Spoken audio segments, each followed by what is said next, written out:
The next item that we're going to be talking about is how we can add parameters to a cookie.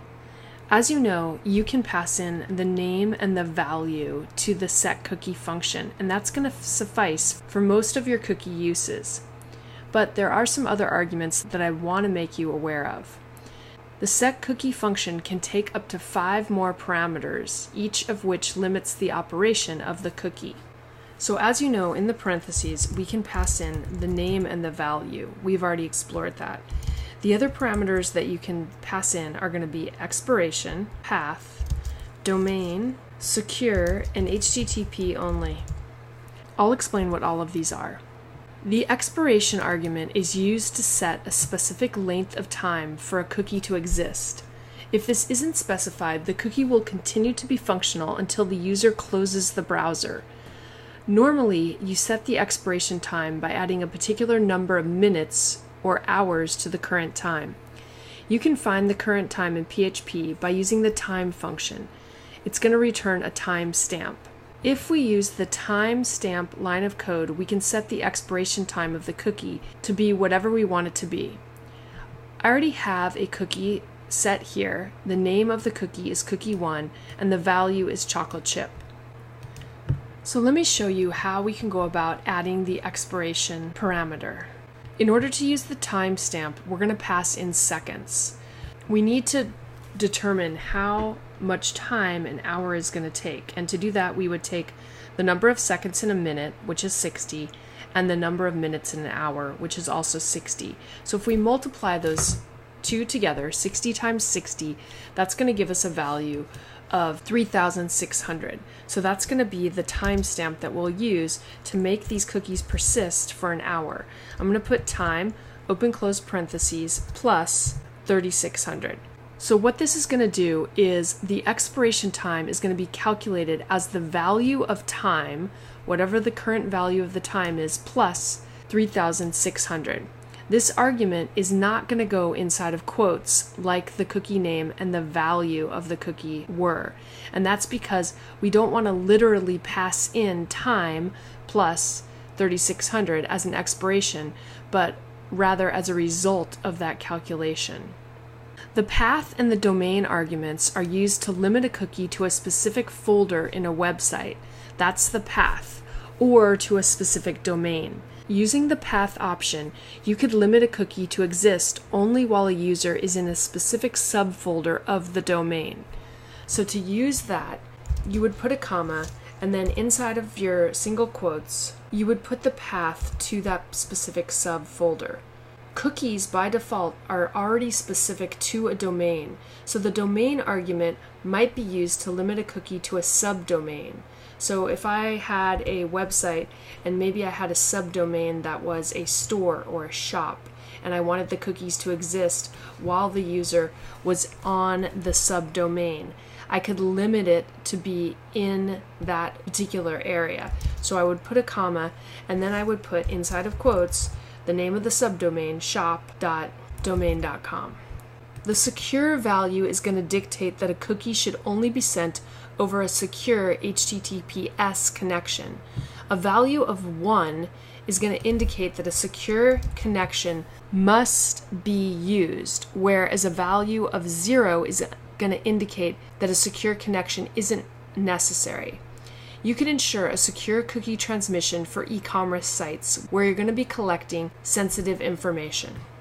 As with all functions that take arguments, you must pass all the values in a specific order. So in this example, I have everything passed in so far, but let's say that I didn't want to include a path option. I would need to still put single quotes and a comma. I just wouldn't pass in any sort of value. But in order for the rest of these to work, I would need to make sure that I did include this specific argument. The other thing that's worth noting is that when you're using the path argument, you can also just use a single / to indicate the root folder. That's going to give you no path restriction. So we could either leave this blank or just put a single /. Either solution is still going to give you the proper number of arguments, and then you can still indicate that the HTTPS connection is necessary. The final argument, HTTP only, was added as of PHP 5.2, and it's going to be used to restrict access to the cookie. So it's going to prevent the cookie from being read using JavaScript. This is not supported in all browsers, however. And if you don't want to include some of the remaining items, you don't have to include those. You just can't leave out something that comes before these other items. So if I wanted to include the domain, I would need to include some sort of value for time and path in order to include domain, but I don't necessarily have to include the secure argument. What we're going to do now is we're going to go back into our existing 1003 file that we were working on before, and we are going to add some preferences that are going to remain even after the user has closed the browser and then return to the site later on. So here in my 1003 file, where I have my set cookie statements, I'm going to go ahead and I'm going to pass in an expiration setting. So remember, we're going to put the name of the cookie, the value of the cookie, then I'll put a comma, I'll run the time function so I can get the current time, and then I'm going to say plus, and I'm just going to use like 10 million, a very high number. This is going to ensure that my cookies are going to persist even after the users have closed out of the browser and then later returned to their browser. If you want a cookie to last for a couple of months, then you want to set the expiration to be something very high. So 10 million seconds from now is a good value to plug in there. The other argument that I'm going to pass in is I'm going to pass in the path argument, and we're just going to pass in the /. Remember that this argument is going to set the path to the root of the website. While this isn't completely necessary for what we're doing here, it may improve the consistency of sending the cookies across the various browsers.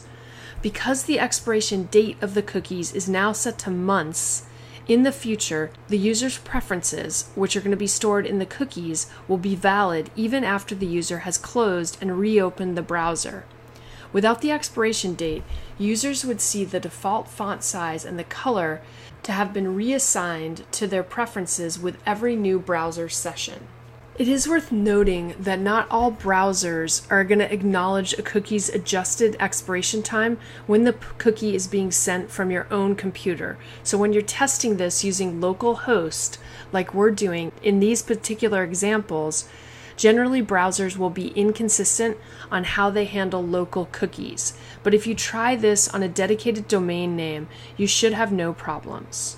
I also wanted to mention as some general guidelines for what kind of expiration date to use with your cookies. If the cookie should last as long as the user is browsing through the site, then don't set an expiration time. If the cookie should continue to exist after the user has closed and reopened the browser, set an expiration time that's weeks or months in the future. And if the cookie can constitute a security risk, set an expiration time of an hour or a fraction thereof so that the cookie doesn't continue to exist too long after the user has left the browser.